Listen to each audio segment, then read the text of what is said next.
ना इधर के ना उधर के, हम हैं साथ खबर के। असर से लाते हैं बदलाव, पक्ष विपक्ष नहीं जन पक्ष में झुका। आप देख रहे हैं उजाला न्यूज लाइव, बुलंद खौज बुलंद आवाज के साथ। नमस्कार दोस्तों, मैं हूं वीर सिंह। हम आज पार्टी के कार्यालय पर, और जैसे ही हमें पता लगा कि आज चंद्रशेखर भाई आ रहे हैं और हमारे यहाँ पर कार्यालय पर आते ही तुरंत हमने और देखा यहाँ पे जो मंडल अध्यक्ष हैं यूथ के, युवा मोर्चा के जो मंडल अध्यक्ष हैं तालिब चौधरी जी, हम उनसे पूछते हैं ऐसी क्या जल्दबाजी थी और बिना किसी को सूचना दिए हुए चंद्रशेखर भाई हमारे हापुड़ में आ रहे हैं। हाँ जी, क्या नाम है आपका? मैं तालिब चौधरी, मेरठ मंडल अध्यक्ष युवा मोर्चा। ऐसी अचानक कोई सूचना नहीं, कोई कुछ नहीं, एकदम अचानक चंद्रशेखर भाई आज शाम को आ रहे हैं, उसके बारे में ऐसा क्यों? असल में माननीय राष्ट्रीय अध्यक्ष जी के प्रोग्राम पूरे प्रदेश में लगे हुए हैं और बहुत थोड़ा कम समय मिला है क्योंकि कल पहले चरण का कल लास्ट दिन है प्रचार का। तो भैया से हमने रिक्वेस्ट करी, हमारे बड़े नेताओं का आदेश आया है कि भाई चंद्रशेखर आज़ाद जी आज 8:30 बजे का प्रोग्राम है, ऐसा आदेश अभी आया है। भैया आज हापुड़ की धरती पाएंगे, अपने भाइयों से आशीर्वाद लेने, समाज से आशीर्वाद लेने। यानी अचानक, एकदम अचानक चंद्रशेखर भाई का यहाँ आना और किसी को कोई सूचना नहीं होना? नहीं, अचानक क्या है, भाई चंद्रशेखर आज़ाद राष्ट्रीय अध्यक्ष हैं, पूरे देश में उनके प्रोग्राम लगे हुए हैं। चुनाव उत्तर प्रदेश में चल रहा है, 5 राज्यों में चुनाव चल रहा है पार्टी का, लेकिन बिजी शेड्यूल होने के नाते वो अचानक प्रोग्राम ऐसे लगा है। जबकि हापुड़ तो उनके दिलों में बसा हुआ है, हापुड़ से हमारे प्रत्याशी लड़ रहे हुए हैं, वो हापुड़ की जनता से बहुत प्यार करते हैं भैया, ऐसी बात नहीं है। अच्छा, वैसे आपका यहाँ चुनावी रुझान क्या है? आप क्या सकते हैं, सरकार बन पाएगी या प्रत्याशी हापुड़ से जीत पाएगा?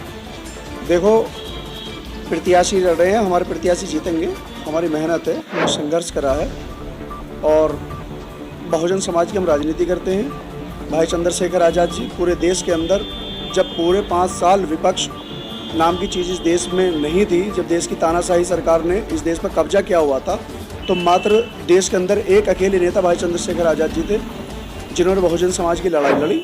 और पहले हमारा संगठन था, उसके बाद हमने पार्टी बनाई, लगातार संघर्ष कर रहे हैं और हमें उम्मीद भी है कि हमें आशीर्वाद मिलेगा, बहुजन समाज हमें प्यार देगा और हमारी सरकार बनेगी। बहुजन समाज की पार्टी तो और भी है, जनक्रांति है, वामसेप है, बीएसपी है। देखो, और पार्टी क्या वो संघर्ष नहीं करती? देखो, और पार्टियों को तो आप भी जानते हैं, आप पत्रकार महोदय हैं, आपने देखा होगा 5 साल में सिर्फ एक ही संगठन इस देश के अंदर, भीम आर्मी आज़ाद समाज पार्टी यहाँ मेहनत करी है और कोई पार्टी नहीं है। और जहाँ तक बहुजन समाज पार्टी की बात है, जहाँ तक मान्यवर काशीराम साहब जब तक थे तो बहुजन समाज का संगठन भी चल, वामसेप भी चलती थी। अब कोई वामसेप नहीं, अब सर्वजन का उनका नारा है, हम बहुजन समाज के लड़ाई। अच्छा, अगर सरकार बनती है, आपकी क्या घोषणाएं हैं? जो आप सरकार में आते हैं, आपकी घोषणाएं क्या हैं? क्या आपका मैनिफेस्टो है? हमारा मैनिफेस्टो है युवाओं को रोजगार, बहन बेटियों को सम्मान मिले।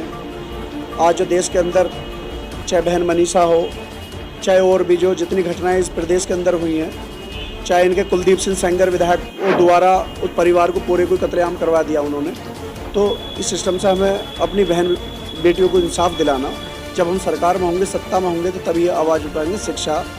शिक्षा का मामला है, अभी आपने देखा होगा 68,000 शिक्षक भर्ती घोटाला था, 69,000, जिसमें इन्होंने अभी जो हमारे SC समाज थे या हमारा जो बहुजन समाज था, उनकी वो नौकरी स्वर्ण जाति के लोगों को देने का काम किया, इन्होंने बहुत बड़ा घोटाला करा था अभी।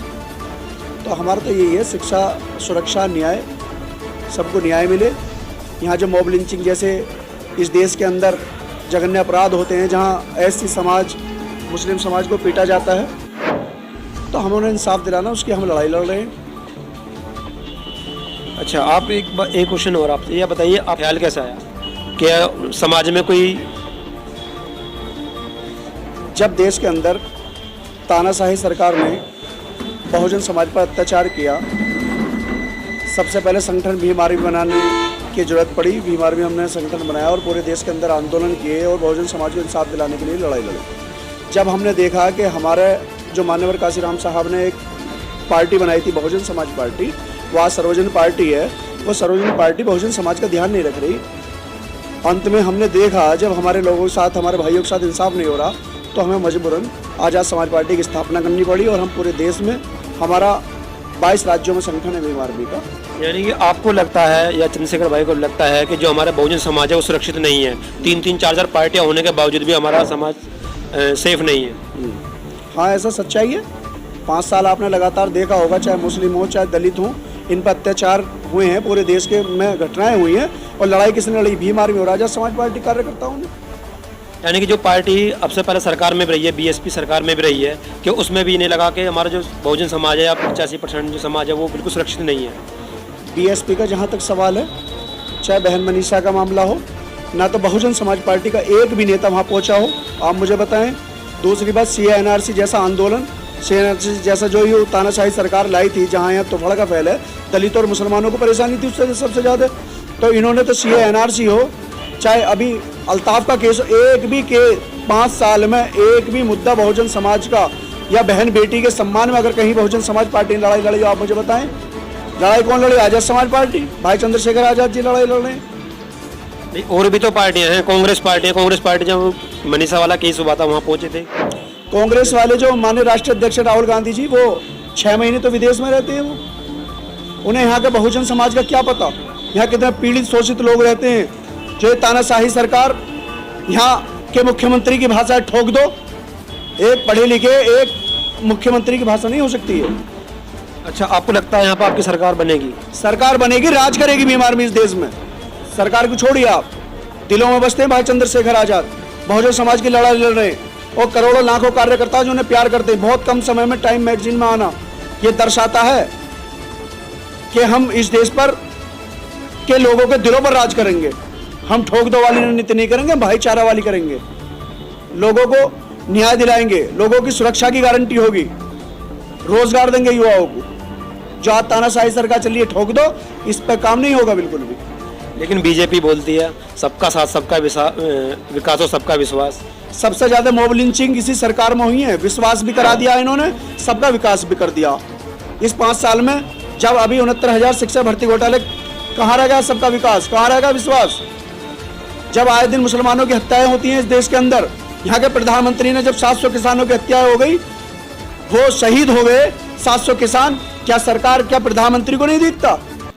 ये कंगना रनौत का एक छज्जा क्या गिरा, पूरी भारतीय जनता पार्टी की सरकार ने छज्जे का मुद्दा उठा दिया। 700 किसान भाई नहीं है हमारे? जो यह गृह राज्य मंत्री उसके बेटे ने किसानों पर गाड़ी चलाई, क्या इस देश ने देखा नहीं वो?